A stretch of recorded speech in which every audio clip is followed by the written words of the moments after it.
सर्व सर्व पत्रकार मंडळींना नमस्कार। पहिल्यांदा मी रवी भवनला ही पत्र परिषद घेत आहोत। याचं मुख्य कारण म्हणजे नेहमीप्रमाणे नागपूर शहरात पत्रकार भवन धंतोली ही सर्वांसाठी मोकळं होतं। आज विषय विचारला पत्र परिषदेचा काय आहे। पत्रकार परिषद जी आहे ती पत्रकार क्लब ऑफ नागपूरच्या माहिती संबंधी द्यायची आहे, म्हणून उपाध्यक्ष प्रभाकरराव दुपारे त्यांनी मनाई केली पत्रकार भवनात पत्र परिषद घेण्यासाठी, आणि म्हणून या ठिकाणी ही पत्र परिषद आयोजित केली गेली। भारताच्या एका स्वातंत्र्याच्या काळामध्ये जेव्हा पत्रकार भवन हे सर्वांसाठी ओपन आहे, मोकळं आहे, परंतु हे नाकारणं हा एक संविधानाचा अपमान आहे, एक ज्येष्ठ नागरिकाचा अपमान आहे, आणि कायद्यानुसार सुद्धा ते योग्य नाही। म्हणून मी त्यांचा पहिल्यांदा निषेध करतो आणि पुढे काय कारवाई करता येईल ती कारवाई सुद्धा मी सुरू करणार आहोत। सर्वात महत्वाचा म्हणजे आजचा विषय जो आहे महत्वाचा, सिव्हिल लाईन नागपूरमध्ये स्वाती बंगला आहे, इन्स्टिट्यूट ऑफ सायन्स समूह आपल्या सर्वांना माहित आहे, इतरांसाठी मी सांगतो। 2016 मध्ये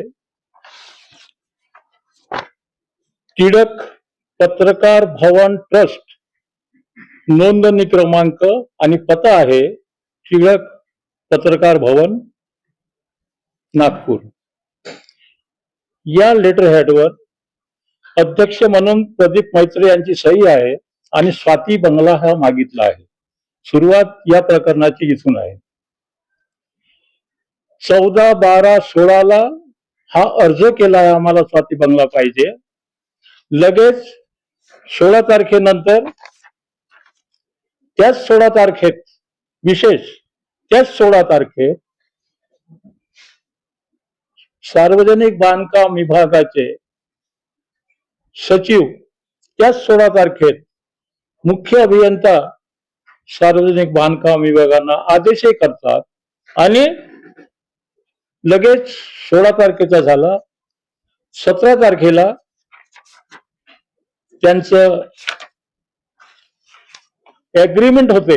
महत्वाचं म्हणजे आता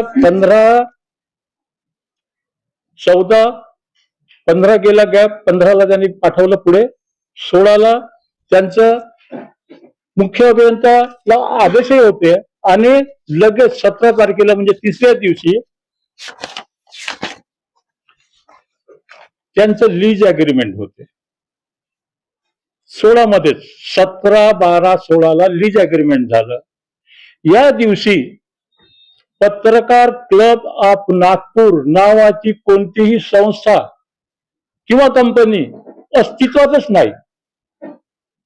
सर्वात महत्वाचं म्हणजे हे।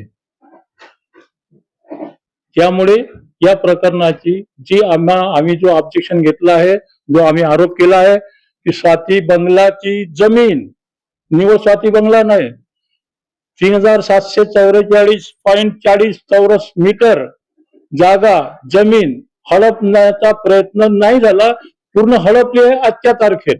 आणि म्हणून आज मी आपल्या समोर इतरांच्या सहकार्याने हे प्रकरण हडपण्याचं कसं आपल्याला पुढे नेता येईल म्हणून मी आपल्यापर्यंत पत्र परिषदे घेत आहोत।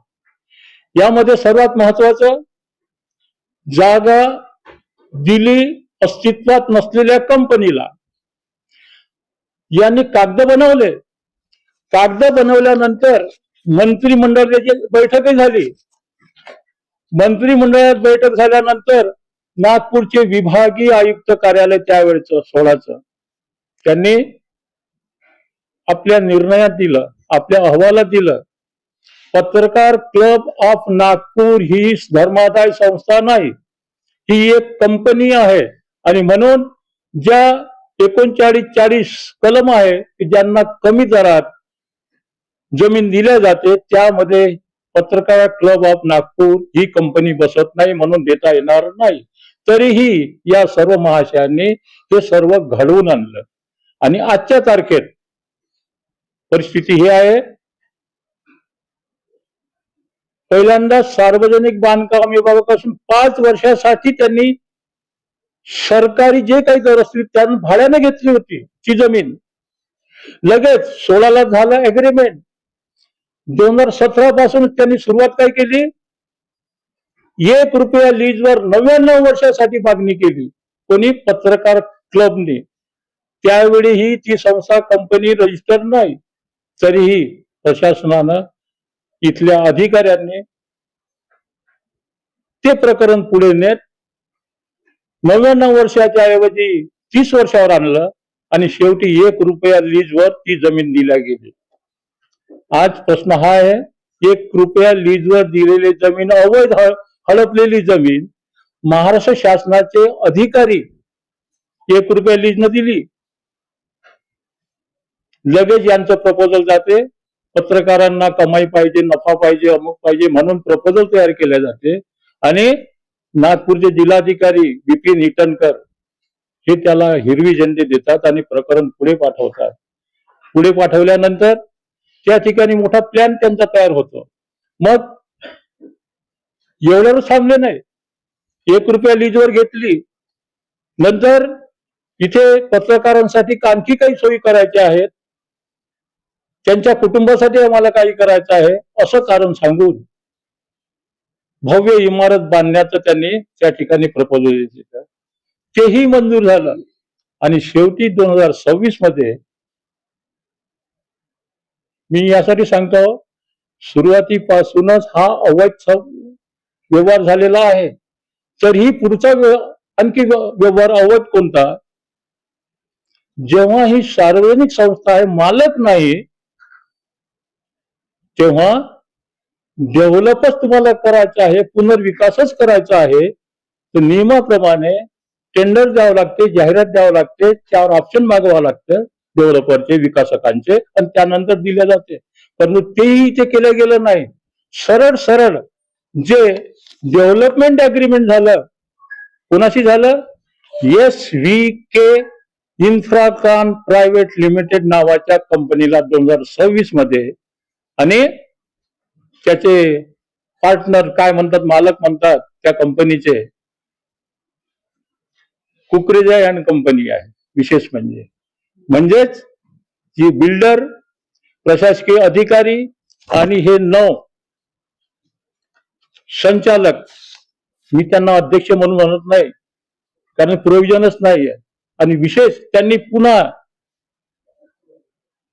डायरेक्टर आहेत, संचालक आहेत, लेटर हेड छापलं पत्रकार क्लब ऑफ नागपूर, अध्यक्ष, उपाध्यक्ष, सेक्रेटरी, जॉईंट सेक्रेटरी, हा सुद्धा एक गुन्हा आहे.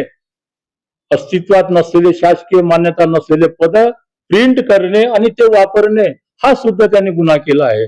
आणि या म्हणून कालपर्यंत आम्हाला हे सर्व कागदपत्र काढायला वेळ लागला, परंतु कालच संपूर्ण कागदपत्राची आम्ही पूर्ण बांधणी केली, अभ्यास केला आणि आजच